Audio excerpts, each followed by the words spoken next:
Pushpa the రూల్లో అందరినీ surprise చేసేలా గంగమ్మ జాతర ఎపిసోడ్ను సుకుమార్ ప్లాన్ చేసినట్టుగా ఇప్పటికే అఫీషియల్గా ఓ పోస్టర్ వదిలారు.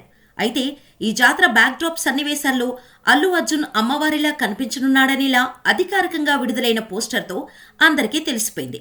ప్రస్తుతం ఈ జాతరకు సంబంధించి షూట్ చేస్తున్న సీన్స్ నుండి ఓ ఫోటో లీక్ కావడంతో టీమంతా అలర్ట్ అయింది.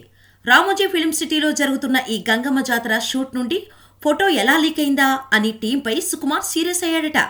ఇప్పుడిదే వార్త సోషల్ మీడియాలో వైరల్ అవుతోంది. అయితే ఈ లీక్ అయిన ఫోటో విషయంలో నిర్మాతలు కూడా డిసప్పాయింట్ అయినట్టుగా తెలుస్తోంది. ఇది ఎలా జరిగిందా అని దర్శక నిర్మాతలు యూనిట్ను ఆరా తీస్తున్నారట. గతంలో కూడా ఇలాగే కొన్ని లీక్స్ వస్తే చిత్ర యూనిట్ వెంటనే అలర్ట్ అయింది. ఇప్పుడు మళ్లీ అది పునరావృతం అవుతుండటంతో యూనిట్కు సుకుమార్ సీరియస్గా వార్నింగ్ ఇచ్చారనేలా టాక్ వినబడుతోంది. ఇక లీక్ అయిన ఫోటోలో అల్లు అర్జున్ చీరలో కనిపిస్తున్నారు. ఈ లీక్డ్ ఫోటో సోషల్ మీడియాను షేకాడిస్తోంది. పుష్పగాడి జాతర చూడాలంటే ఇంకా 200 రోజులు వెయిట్ చేయాలంటూ మేకర్స్ అధికారికంగా ప్రకటించిన విషయం తెలిసిందే. అయితే ఇది ఏమైనా ప్రమోషన్స్ స్కామ్ అయి ఉంటుందా అని కూడా కొంతమంది అనుకోవడం గమనార్హం. ఎలా అయితే ఏం, చీరలో అల్లు అర్జున్ లుక్స్ ఫ్యాన్స్ లో విపరీతమైన ఎక్స్పెక్టేషన్స్ ను పెంచేశాయి అనడంలో సందేహమే అక్కర్లేదు. మరి ఈ వీడియోపై మరిన్ని అప్డేట్స్ కోసం మా ఛానల్ని సబ్స్క్రైబ్ చేసుకొని నోటిఫికేషన్ ఆన్లో పెట్టుకోండి.